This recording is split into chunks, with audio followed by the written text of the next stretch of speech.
اللہ کے بارے میں یہ جان لیجئے کہ ایک اختلاف ہے۔ ایک رائے یہ ہے کہ یہ اسم جامد ہے، اسم علم ہے، یہ کسی مادے سے نکلا ہوا نہیں ہے، مشتق نہیں ہے۔ مشتق کہتے ہیں جو کسی لفظ علم سے عالم، معلوم، یہ مشتقات ہیں۔ علم کے مادے سے یہ لفظ نکلتے چلے آ رہے ہیں، علم سے عالم، معلوم، معلومات، علامہ، متعلم، معلم، یہ سب مشتق ہے۔ مادہ کیا ہے؟ عین لام میم۔ تو ایک رائے یہ ہے کہ نہیں، جو اسم علم ہوتے ہیں، جو علامت کے طور پر اشخاص کے نام رکھ دیے جائیں یا جگہوں کے نام، اب لاہور کا نام لاہور ہے تو یہ کسی سے نکلا ہوا نہیں ہے، لاہور ہے بس، اس میں جامد ہے، یہ اس میں مشتق نہیں ہے، یہ کسی اور لفظ سے نکلا ہوا نہیں ہے، یہ تو اس میں علم ہے۔ تو ایک رائے یہ ہے اللہ تعالی کا اسم ذات ہے اور اسم جامد ہے، اور یہ در حقیقت مشتق نہیں ہے، اسم علم۔ ایک رائے یہ ہے، اور خاص طور پر ہمارے جو صوفی حضرات ہیں ان کا خاص طور پر ادھر رجحان ہے، وہ اس کو اللہ کا اسم ذات سمجھتے ہیں، اس کے نقش بناتے ہیں، اس نقش کے اوپر توجہ مرتکز کرتے ہیں، میڈیٹیٹ کرتے ہیں، خاص طور پر لفظ اللہ کے اوپر۔ اس حوالے سے چونکہ ہمارے ہاں تصوف کے جو اعمال ہیں، جو اوراد اور جو مراقبے ہیں، ان میں اس لفظ کو بہت اہمیت حاصل ہے، لہذا ان کی رائے یہ ہے کہ یہ اسم جامد ہے، اسم علم ہے، یہ مشتق نہیں ہے۔ ویسے یہ کہ یہ اسم جامد ہے یا نہیں، اسم علم ہے یا نہیں، لیکن ایک بات بالکل واضح ہے کہ یہ اسم علم کے طور پر بیہیو کرتا ہے۔ یا اللہ ہم کہتے ہیں، اگر یہ الالہ ہوتا جیسا کہ دوسری رائے ہے تو یا ایھا اللہ کہنا پڑتا، ایھا ایڈ کیے بغیر ہم نہیں کہہ سکتے تھے، اس لیے یہ یا اللہ جب ہم کہتے ہیں تو اس سے ثابت ہوتا ہے کہ یہ اس میں ذات ہے، واللہ عالم۔ دوسری رائے کیا ہے؟ دوسری رائے یہ کہ یہ الہ سے بنا ہے، جیسے اللہ کے باقی تمام نام جو ہیں وہ بھی اللہ تعالیٰ کے صفاتی ناموں پر الف لام داخل ہو جائے تو وہ نام بن جاتا ہے۔ علیم، علیم صاحب علم ہستی، العلیم یہ اللہ کا نام ہو گیا، وہ ذات جس کا علم کامل ہے، ابدی ہے، ازلی ہے، مطلق ہے، ذاتی ہے، یہ ساری بحثیں ہم کر چکے ہیں حقیقت و اقسام شرک کے ضمن میں۔ تو یہ العلیم، قدیر اللہ کی صفت ہے، قدیر القدیر، رحیم الرحیم، الف لام لگنے سے وہ نام بن جاتا ہے۔ اسی طرح الہ سے الف لام ایڈ ہوا ہے، الالہ، الالہ میں سے بیچ کا الف نکل گیا، دونوں لام جڑ گئے، اللہ۔ یہ ہے گویا کہ اس میں باری تعالیٰ کی گویا کہ گرامر کے اعتبار سے، لغت کے اعتبار سے یہ الہ پر الف لام داخل ہو کر بنا ہے۔ اب یہ کہ یہ الہ کا مادہ کیا معنی دیتا ہے، جیسے میں نے عرض کیا علم یہ مادہ ہے، اس مادے سے کیا کیا معنی نکل رہے ہیں اور اس کے مطابق الفاظ ڈھلتے چلے جاتے ہیں۔ تو یہ جو الف لام ہے کا مادہ ہے، اس کے کیا کیا مفہوم ہے؟ دیکھیے، ایک مفہوم ہے جیسے کہ کوئی کہے گا علیہ الفصیل الی امہ، کوئی دودھ دینے والا جانور ہے، کوئی بھینس ہے، گائے ہے، آپ نے اس کا بچھڑا جو ہے یا کٹا اسے کہیں دور باندھا ہوا ہے کھوٹے کے ساتھ، اگر کہیں وہ اس کی رسی کھل جائے یا کھوٹا اکھڑ جائے تو دوڑ کر جائے گا اپنی ماں کے تھنوں کی طرف۔ یہ ہے علیہ الفصیل الی امہ، وہ بچہ جسے کہ ماں سے جدا کیا ہوا تھا، اس کو باندھا ہوا تھا علیحدہ، ماں علیحدہ بندھی ہوئی تھی، وہ بچہ علیحدہ بندھا ہوا تھا، وہ اگر چھوٹ گیا تو بجلی کی طرح دوڑے گا، وہ جائے گا علیہ الفصیل، گویا کہ انسان بے اختیار دوڑے کسی ہستی کی طرف، یہ ہے علیہ۔ اس معنی میں اس لفظ کے اندر جو مفہوم ہے وہ عوام الناس کا جو تصور ہے اللہ کا، تکلیف میں اللہ کو پکارنا، حاجت میں اللہ کو پکارنا، مصیبت میں اللہ کو پکارنا، کوئی بھی اس قسم کی صورتحال پیش آ جائے تو جیسے وہ ماں سے بچھڑا ہوا بچہ جو ہے وہ دوڑتا ہے ماں کی طرف، ایسے ہی یہ بندہ لپکتا ہے اللہ کی جانب، اللہ کی رحمت کی دعائی دیتا ہے، اللہ سے حاجت روائی کی درخواست کرتا ہے، اللہ سے رزاقی کا حوالہ دیتا ہے، پروردگار میں بھوکا ہوں، میرے لیے رزق کا بندوبست فرما. یہ گویا کہ علیہ الفصیل و الی امہ، اس سے جو مفہوم بنتا ہے یہ عوام الناس کا تصور الہ یہی ہے. اس سے بلندتر سطح پر عوام الناس کی اپروچ نہیں ہے، وہ میں بھی بعد میں آپ کو بتاؤں گا. اس کے علاوہ یہ ایک رائے یہ ہے کہ یہ ولاہ سے بنا ہے، ولاہن سے الہن بن گیا ہے، جیسے کہ وحدن سے احدن بن گیا ہے. واو اور الف جو ہے یہ حروف علت کہلاتے ہیں، الف واو اور یہ ایک دوسرے کی جگہ عدلتے بدلتے رہتے ہیں. تو ولاہن سے الہ بن گیا. اور ولہ ہم اردو میں بھی جانتے ہیں، والہانہ محبت، والہانہ محبت، بے انتہا محبت، والہانہ محبت. یہ تصور الہ ہے صوفیاء کا.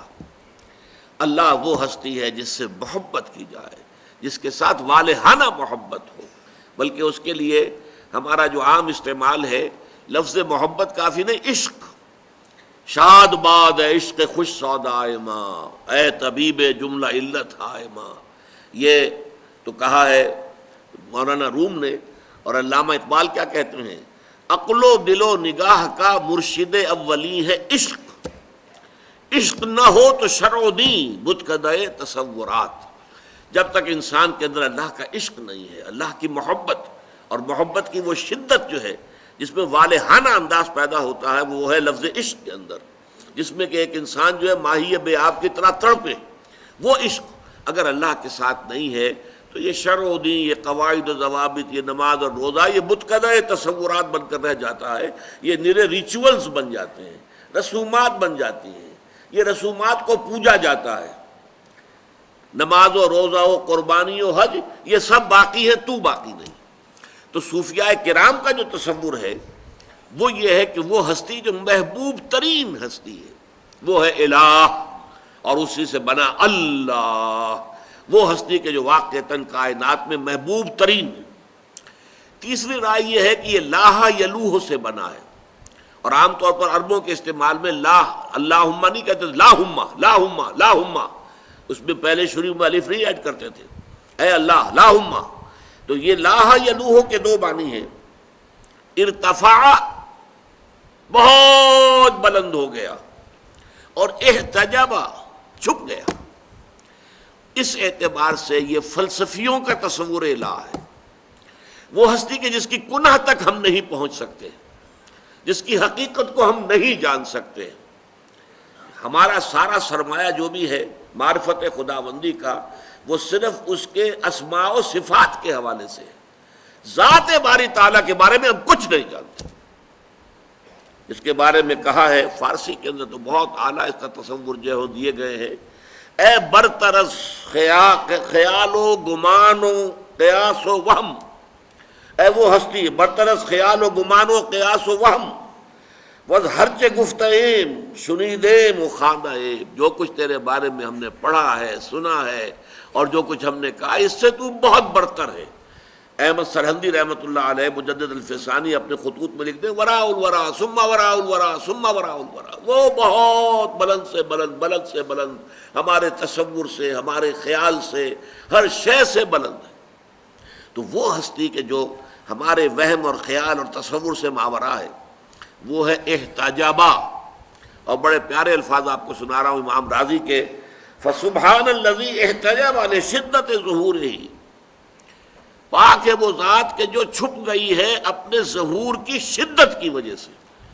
اتنی ظاہر و باہر ہے کہ نظر نہیں آتی. آپ سمجھے میری بات؟ سورج جب اس کی شعاعیں آ رہی ہیں آپ سورج کو نہیں دیکھ سکتے، حالانکہ سورج کہیں چھپا ہوا تو نہیں ہے، لیکن اس کی شعاؤں نے چکا چوند کر دیا ہے. آنکھیں جو ہیں آپ کی وہ تاب نہیں لا رہی ہیں، وہ بند ہو رہی ہیں، برداشت نہیں کر رہی ہیں.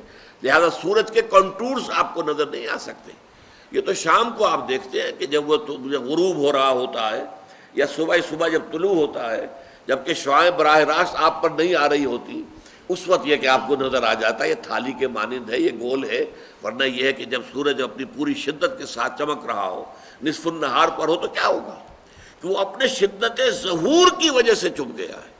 وہ چھپا ہوا اس معنی سے نہیں ہے کہ مخفی ہے، وہ اپنے شدت ظہور. فسبحان الذی احتجب لشدت ظہورہ. اور اسی لیے اللہ تعالیٰ کے ناموں میں سے دو نام، یہ سورہ حدید جو آخری ہمارا درس ہے میں نے آپ کو بتایا، اس میں آئے گا هو الاول والآخر والظاہر والباطن، وہی پہلا ہے، سب سے پہلا جس سے پہلے کچھ نہیں، وہی آخری ہے، سب سے آخر جس کے بعد کچھ نہیں، وہی ظاہر ہے، بالکل ظاہر، اظہر من الشمس، وہی باطن ہے، اتنا چھپا ہوا، اتنا مخفی، اتنا خفیہ کہ کوئی اسے جان نہیں سکتا، کوئی اس کے گناہ کو پا نہیں سکتا۔ تو الظاہر بھی ہے، الباطن بھی ہے۔ تو یہ لفظ اللہ کے اندر یہ تین تصورات ہیں، اسی اعتبار سے میں حیران ہوا کرتا ہوں کہ یہ لفظ کس قدر جامع ہے اللہ تعالیٰ کے اسماء میں سے، کہ اس میں وہ ایک عوام الناس کا تصور ہے، علیہ الفصیل الی امہ، اپنی ضرورت میں، تکلیف میں، کسی مصیبت میں، کسی حاجت روائی کے لیے پکارنا، بیماری میں ہے تو اللہ کو پکار رہے ہیں، عوام کا معاملہ یہیں تک ہوتا ہے۔ اس سے آگے وہ محبوب حقیقی، مطلوب اصلی اور مقصود حقیقی یہ ان کے تصورات سے ماورا چیزیں، لیکن صوفیاء کرام محبوب حقیقی، اور وہ کہ جس کی محبت جو ہے، جس میں سرایت کر چکی ہو جان کے اندر، اور انسان کے وجود کا ایک جزو لا ینفک بن جائے۔ اور تیسرا یہ کہ فلاسفہ تو یہی کہیں گے ہم نہیں جانتے، ایگنوسٹسزم کسے کہتے ہیں، ہمیں کچھ حقیقت کا پتہ نہیں ہے، ہم حقیقت کو جان ہی نہیں سکتے، اور یہ باقاعدہ ایک مکتبہ فکر ہے ایگنوسٹسزم۔ اسکیپٹسزم کسے کہتے ہیں؟ ایگنوسٹسزم کہتے ہیں لا ادریت، لا ادری، میں نہیں جانتا، لا ادری، لا ندری، ہم کچھ نہیں جانتے، کچھ نہیں جان سکتے، یہ ہے ایگنوسٹسزم۔ اسکیپٹسزم ارتیابیت، ہر چیز کے بارے میں شک، پتہ نہیں یہ کائنات بھی ہے کہ نہیں ہے، پتہ نہیں میں ہوں بھی کہ نہیں ہوں، یہ میرا وہم ہی ہے، خیال ہی ہے، گمانی ہے، اب یہ ارتیابیت ہے، یہ اسکیپٹسزم۔